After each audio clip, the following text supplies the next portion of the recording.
gratitude, sarili kong magsugod, may I request each and every one of you to please close your eyes.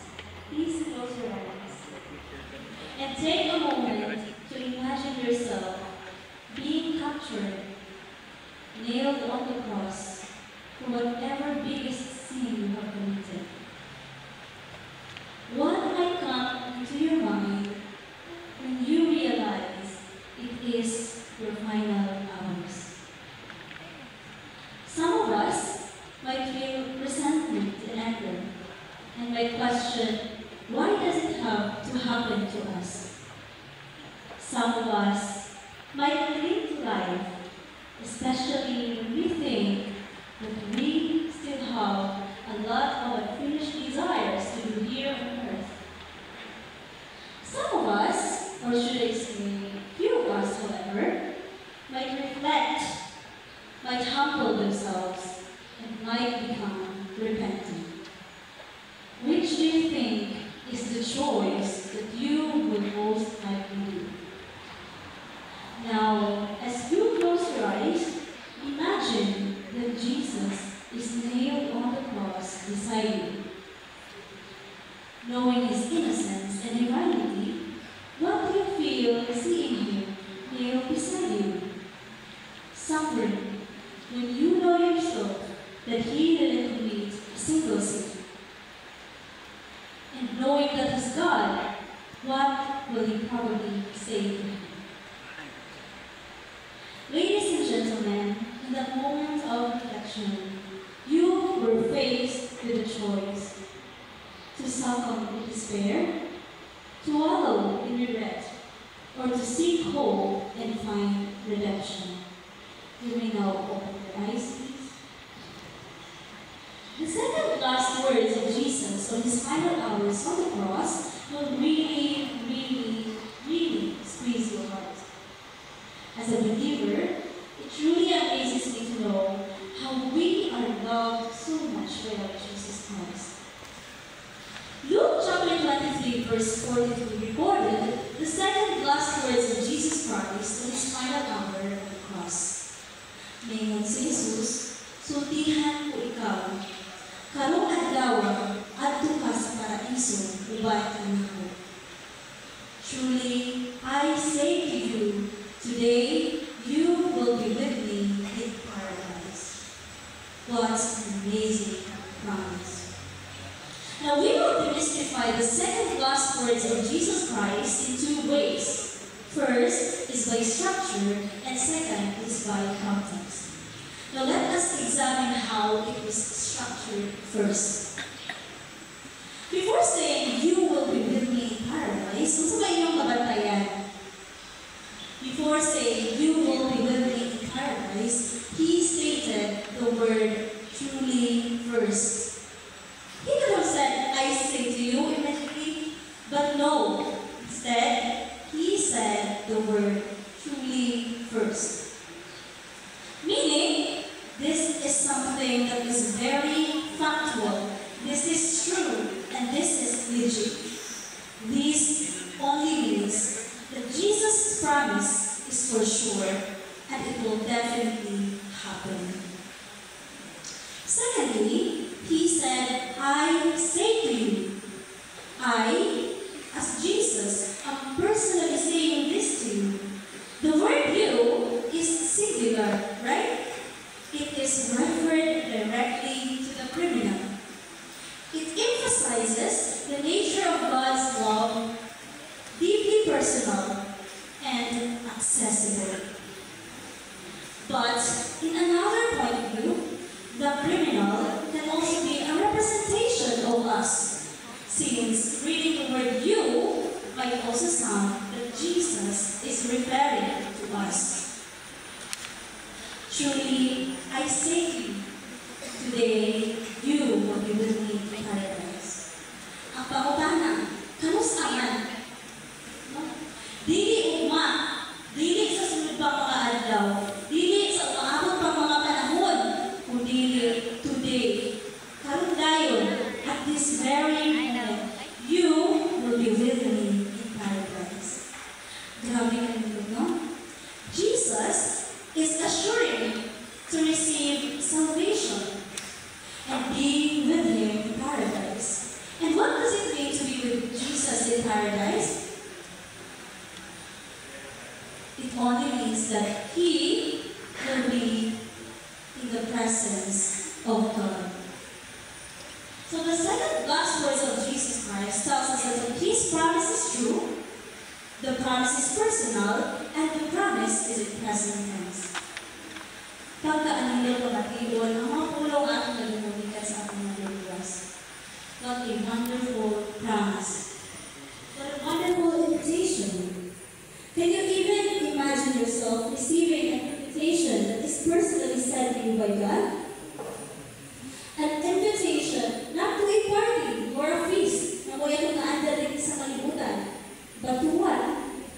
To eternity. But what is unusual about this invitation?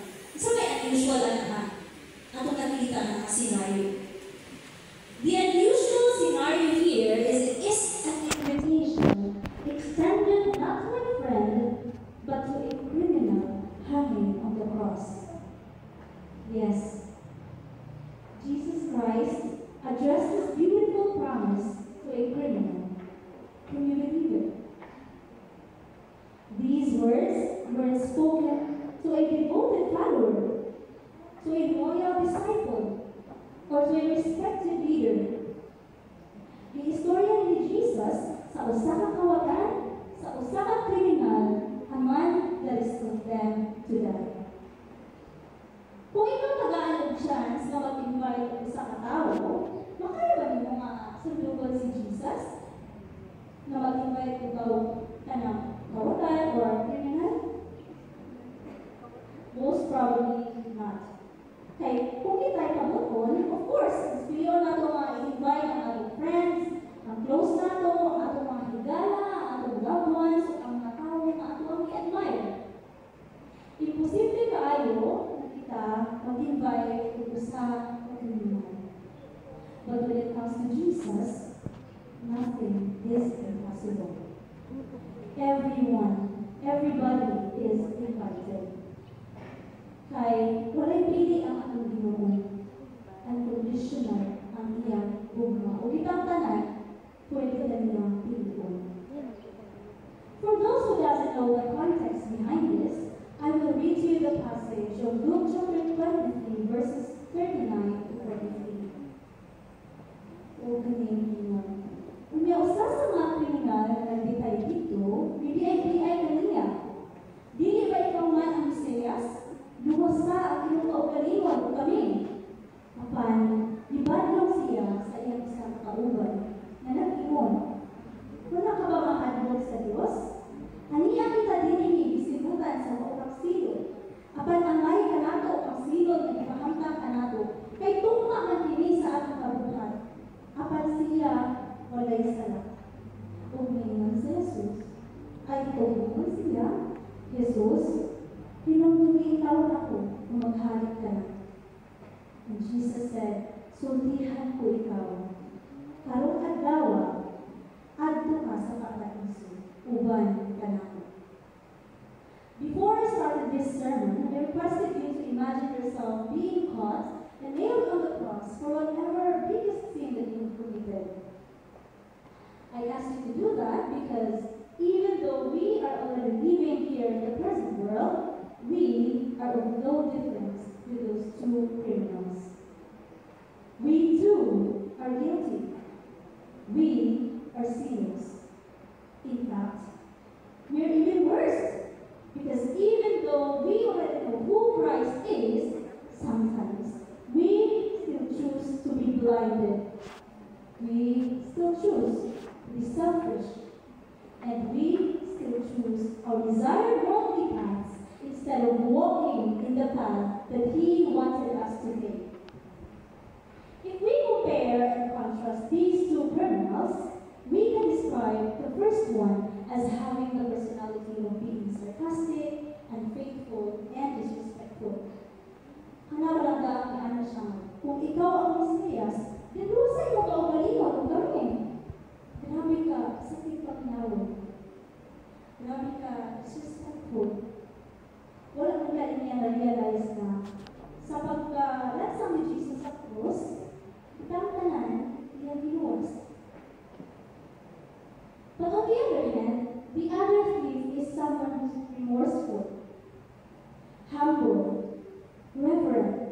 faithful, and hopeful. These words capture his character as he showed respect for God, acknowledged his own wrongdoing, and demonstrated faith in Jesus' divinity and future kingdom. Katutiyang isulti na, huwag ka ba mahadlong sa Diyos? O, Jesus, hinumdumi ikaw ako kung maghari ka na. It reveals a transformed heart and a deep sense of humility and reverence. Hindi mo imagine na ang istorya is usa ka kriminal or usa ka thief na hapit mo mamatay. Wala ka na siya ingon na, Jesus, luwas ako!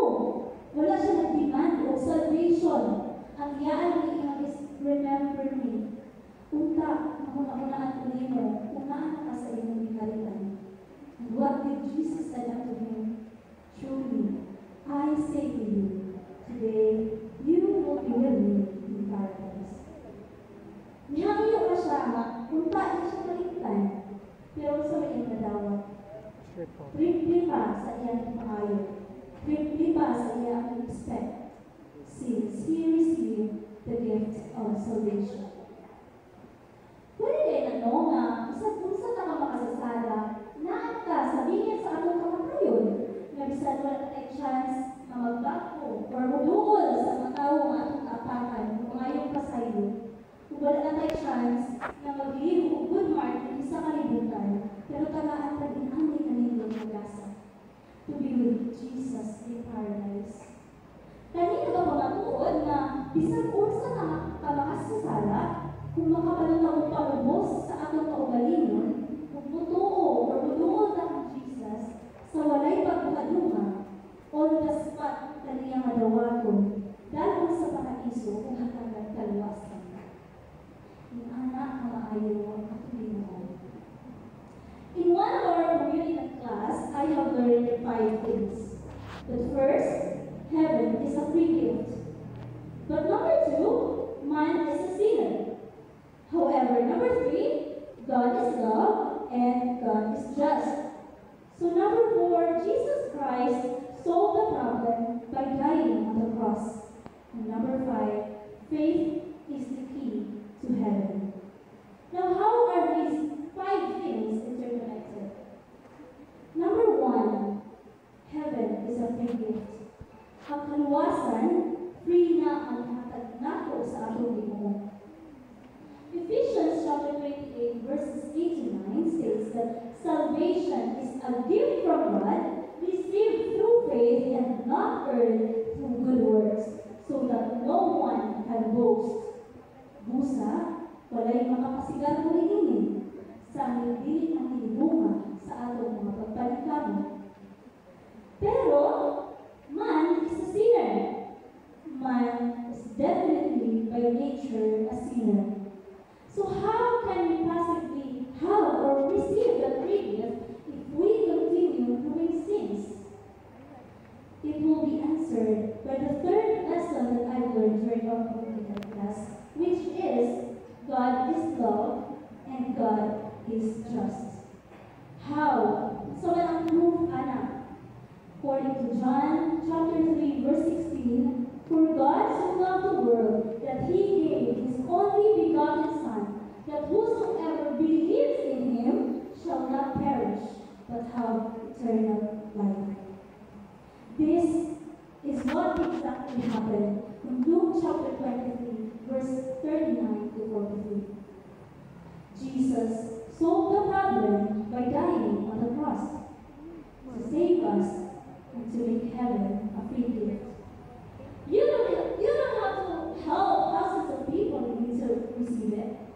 You don't have to be in any religion and be present every Sunday to receive it. What do you need? Sorry, I don't pinahanglan. Just this 5-letter word. F-A-I-T-H. Faith. Pagsalig kung pagtuo ka nato sa atong Ginoo. Good deeds pave the path, but faith is the compass guiding us home. Kung nabuhat ka ikaw ang matarong hindi sa kalibutan, susama sa di ka matubag-tubag sa atong mga dilikan.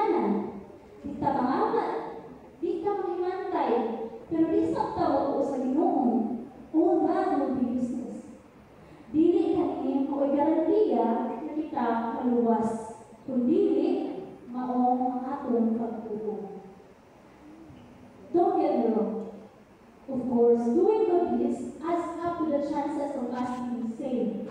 But the first step is really to have faith, just like the criminal. And through faith, despite everything that you've done wrongly, you will be touched by the Holy Spirit's influence, and it will further use you, us, living in the present world, to do good deeds unconditionally and wholeheartedly with complete devotion. I hope that all of us will be inspired by the story of humility and true faith that we've heard today. Now,